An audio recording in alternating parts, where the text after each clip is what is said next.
Hello everyone, welcome to our YouTube channel. Start करेंगे unit 8 जिसमें हम डिस्कस करने वाले हैं शिक्षण योजना के बारे में। इसमें मेन हमारा डिस्कशन इस पर रहेगा कि बच्चों को पढ़ाना कैसे है, कौन सी चीज़ किस तरह से पढ़ाना है। अगर हम कोई टॉपिक पढ़ा रहे हैं तो उसे किस तरह से पढ़ाओगे, पहला दिन, दूसरा दिन, तीसरे दिन, चौथा दिन, किस किस दिन को आपको कैसे शुरू करना है। तो ये इन सब के बारे में इस यूनिट में पढ़ने वाले हैं। अभी तक आपने यदि प्रीवियस वीडियोस नहीं देखी हो तो प्लीज़ जाके देख लीजिएगा, प्लेलिस्ट बना हुआ है। और पीडीएफ डाउनलोड ना किए हो तो पीडीएफ भी डाउनलोड कर लीजिएगा, डिस्क्रिप्शन में आपको लिंक मिल जाएगा। स्टार्ट करते हैं फिर।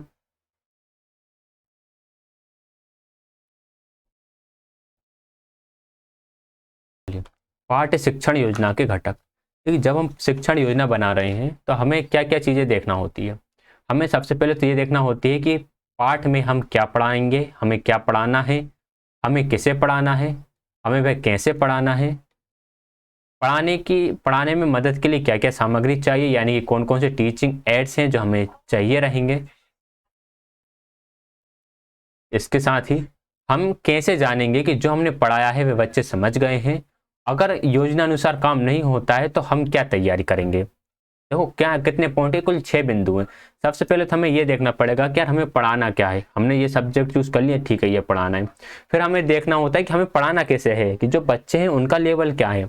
इसके बाद हमें देखना होता है कि हमें वह पढ़ाना क्या है, वो देख लिया, किसे पढ़ाना है वो देख लिया। अब इसको पढ़ाना कैसे है, कौन सी मेथड हमें यूज करना होगा पढ़ाने के लिए। पढ़ाते टाइम हमें क्या क्या चीज़ों की जरूरत पड़ने वाली है। बुक से मान लो एक बुक हो गई, बुक के साथ साथ हो सकता है कुछ टीएलएम की हमें जरूरत पड़े।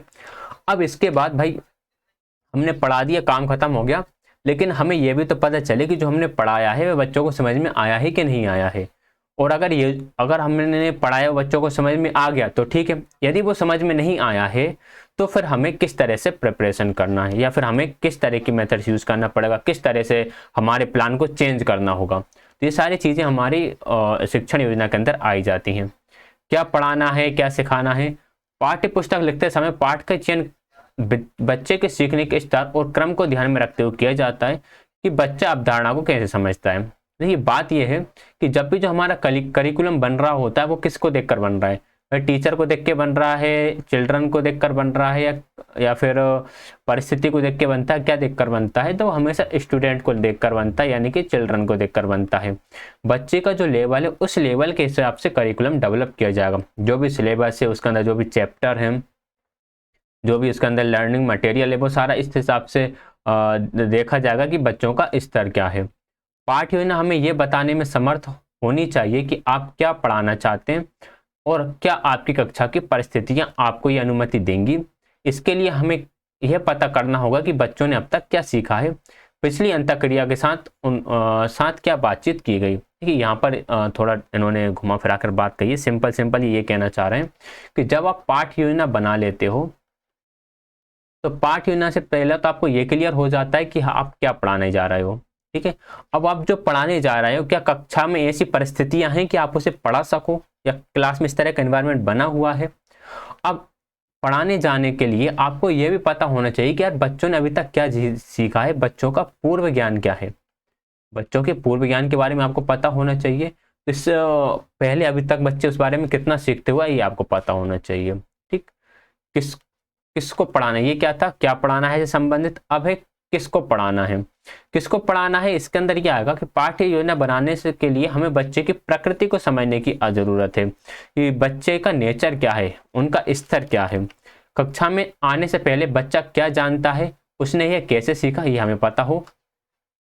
इसके बाद आएगा जो पढ़ाया गया है उसकी जांच करना। जो पढ़ाया गया है उसकी जांच कैसे करोगे। कक्षा में क्या हो रहा है, क्या बच्चे सहभागी हैं, क्या वे समझ रहे हैं, क्या वे सीखने को लेकर सकारात्मक है, क्या हम आगे बढ़ सकते हैं या रुकने और भागीदारी बच्चों को प्रोत्साहित करने की जरूरत है के बारे में सचेत रहने की जरूरत है। हमें ये सारी चीजें पता करना पड़ेगा।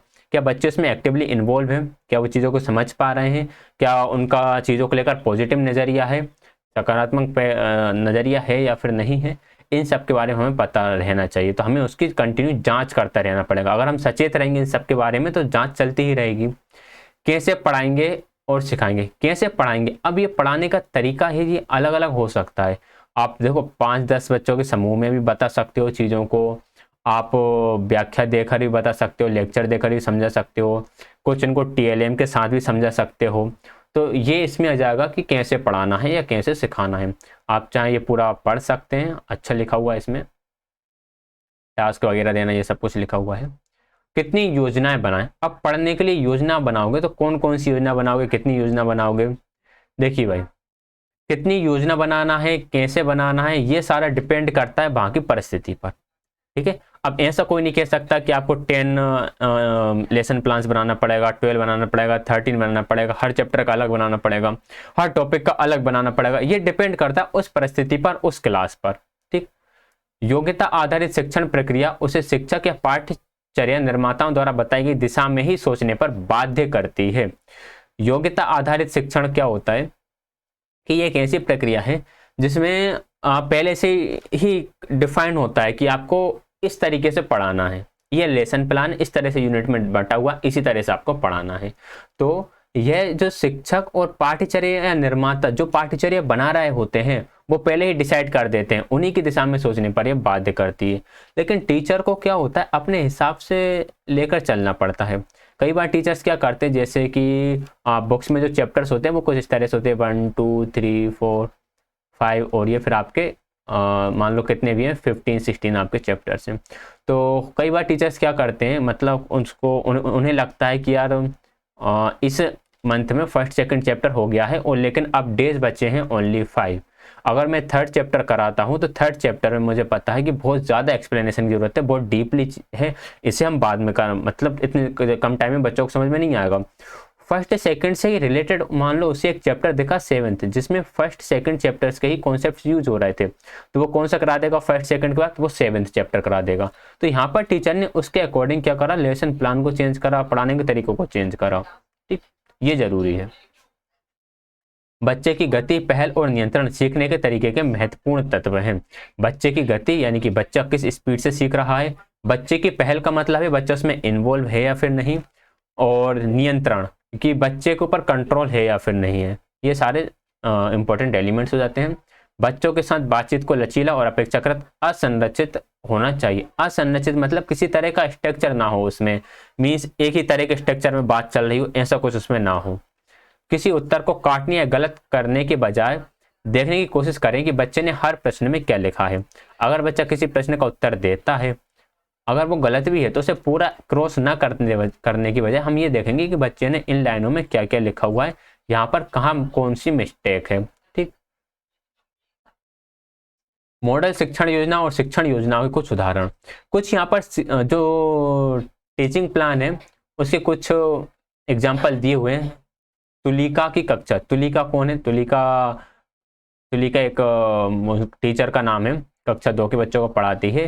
तो उसने कुछ कहानी पढ़ाने के लिए टीचिंग प्लान बनाया है, और उस पढ़ाने के लिए उसने कुछ कुछ उद्देश्य दिए हुए हैं, ये इंपॉर्टेंट है। बाकी ऊपर का चाहो तो आप पढ़ लो, नहीं चाहो तो छोड़ भी सकते हो। तो उसने कुछ उद्देश्यों को प्रायोरिटी दी, वो क्या कर रही है, वो कहानी पढ़ा रही है।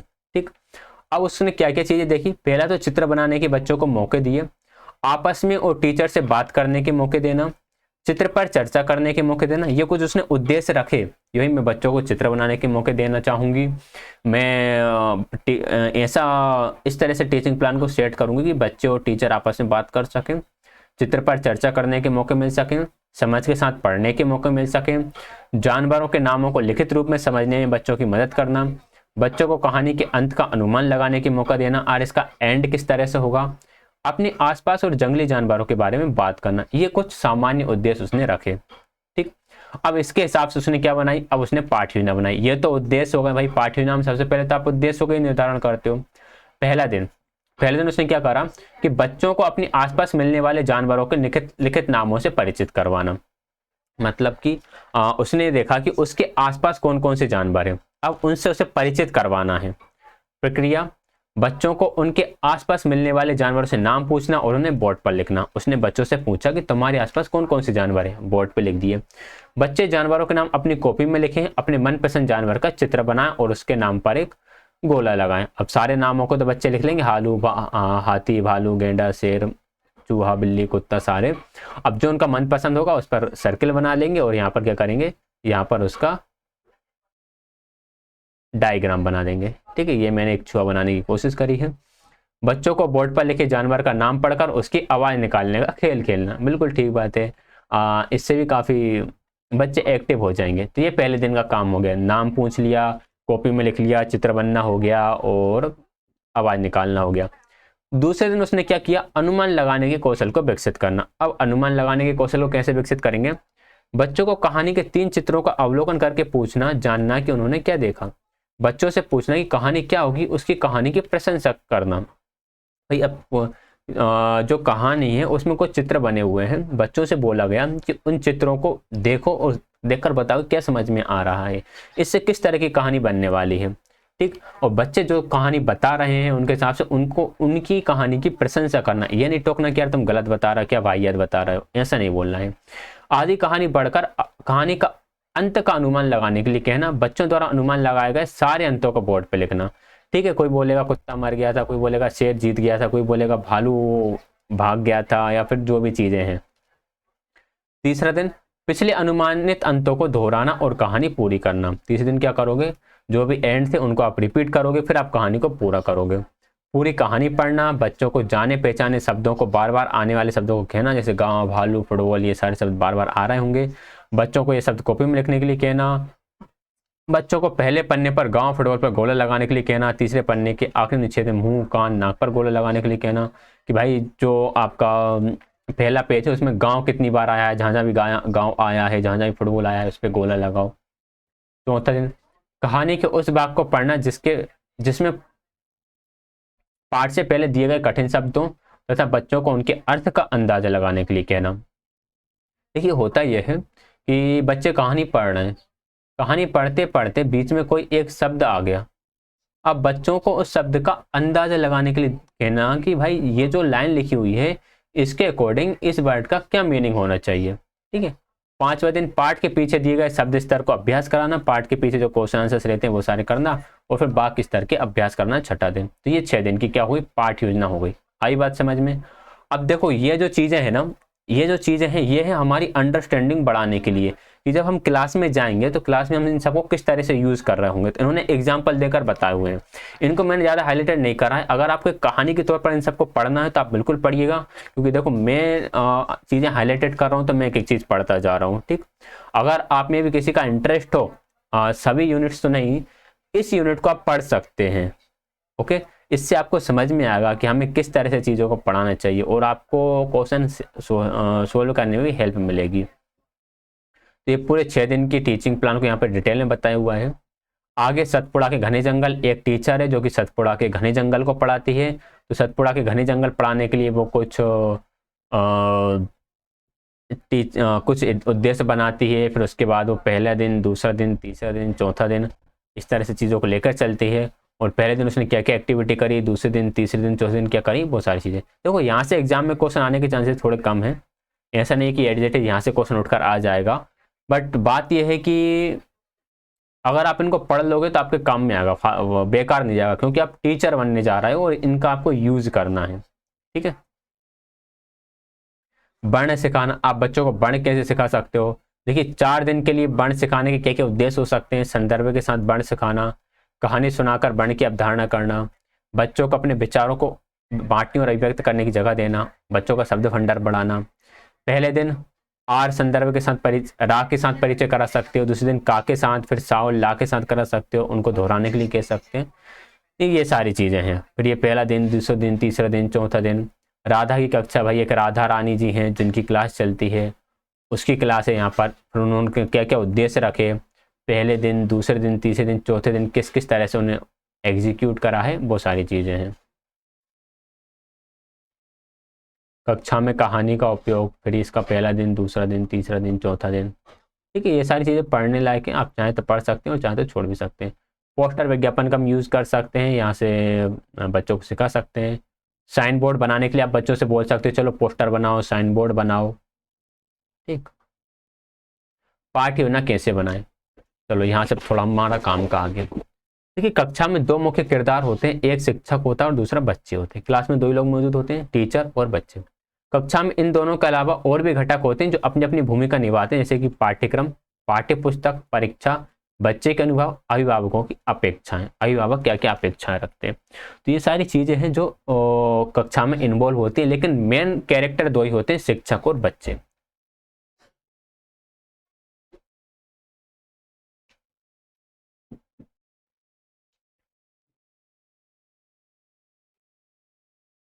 पाठ्य योजना बनाते समय हमें उसमें कितनी बातें किस विस्तार के साथ शामिल करनी चाहिए, इसके बारे में हम बात कर लेते हैं। सबसे पहले बात हो जाती है कक्षा अवधि। आपके पास पाठ्यक्रम पूरा करने के लिए कितनी समय अवधि है, प्रतिदिन, प्रति सप्ताह, प्रति वर्ष? वर्ष। कक्षा में अपनी एक दिन की समय अवधि का ज्ञान आपको थोड़े समय में प्राप्त किए जाने वाले उद्देश्यों को निर्धारित करने में मदद करेगा। थोड़े समय में मतलब कि भाई एक दिन की समय अवधि, एक दिन में आपको कितना टाइम मिल रहा है, या तो 35 मिनट मिल रहा होगा या फिर 40 मिनट मिल रहा होगा। तो इस समय अवधि से आपको पता चलेगा कि कौन कौन से उद्देश्यों का हम निर्धारित करें ताकि वो उद्देश्य हमारे पूरे हो सकें। कक्षा में बच्चों की संख्या और उनकी उम्र। क्लास में बच्चों की नंबर ऑफ स्टूडेंट्स या उनकी एज बहुत इफेक्ट डालती है। अगर कम बच्चे होते हैं तो वहाँ पे बहुत इफेक्टिव लर्निंग होती है। बच्चे बहुत ज़्यादा हैं, देखो 30-35 तक तो नॉर्मल है, इतनी तो एनसीएफ में भी बोला गया है। लेकिन अगर इससे भी ज़्यादा बच्चे तो वहाँ पर थोड़ी दिक्कत आती है। शीर्षक, आप क्या पढ़ाने जा रहे हो। पूर्व ज्ञान, भाई उससे रिलेटेड बच्चों को कितना पूर्व ज्ञान है। अगर मान लो बच्चों को उसके बारे में कुछ भी नहीं पता, बच्चे वो पहली ही बार पढ़ रहे हैं, तो बहुत दिक्कत होगी, इसको पढ़ाने में बड़ी मुश्किल आएगी। लेकिन बच्चों को उसके बारे में पहले से पता है तो आपको पाठ को शुरू करने में ज़्यादा समस्या नहीं आएगी। सामान्य उद्देश्य, सामान्य उद्देश्य वे उद्देश्य जो आप पाठ के द्वारा प्राप्त करना चाहते हैं। विशिष्ट उद्देश्य, ये वे उद्देश्य हैं जो एक दिन की कक्षा शिक्षण से जुड़े हुए होते हैं। सामान्य उद्देश्य वो होगा जो आप प्राप्त करना चाह रहे हैं कि आपने एक जनरल एम बनाया, एक ऑब्जेक्टिव बनाया कि यार इस चैप्टर के एंड तक बच्चों को ये पता हो जाएगा, बच्चे ये काम करने में सक्षम होंगे। स्पेशल ऑब्जेक्टिव से ये होते हैं विशिष्ट उद्देश्य कि आपने एक दिन पढ़ाया और उस दिन बच्चों ने क्या क्या सीखा, वो विशिष्ट उद्देश्य हो गए। प्रक्रिया, प्रक्रिया का संबंध इस बात से है कि आप कक्षा में आगे कैसे बढ़ेंगे। आप कक्षा में आगे कैसे बढ़ेंगे का मतलब यह है कि आप जो कुछ पढ़ा रहे हो उसे आगे किस तरह से बढ़ाकर लेकर जाओगे। ठीक है, जो चैप्टर है उस चैप्टर को आगे किस तरह से बढ़ाओगे। स्वयं मूल्यांकन, स्वयं मूल्यांकन काफ़ी इंपॉर्टेंट है, आपको खुद का मूल्यांकन करते रहना चाहिए। सुझाव, आपके अनुभव लिखनी, आपके अनुसार कक्षा में गतिविधि करने में ये मदद करेगा। बस यही सारे पॉइंट थे। इसके बाद सारांश एंड ये हमारा एंड होता है। अच्छा, जो पहला दिन, दूसरा दिन, चौथा दिन, ये सब मैंने छोड़ते हुए आया हूँ ना, इसे आप देख लीजिएगा, जाकर पढ़ लीजिएगा, इसे आपका ही फायदा होगा इसमें। वीडियो पसंद आएगा हो तो वीडियो को लाइक कीजिएगा, चैनल को सब्सक्राइब कीजिएगा, एंड कोई भी डाउट हो तो उसके लिए कमेंट कीजिएगा। टेलीग्राम चैनल ज्वाइन कर लीजिएगा, वहाँ पर आपको और अपडेट मिलते रहेंगे। क्लास ज्वाइन करने के लिए आप सभी का बहुत बहुत धन्यवाद।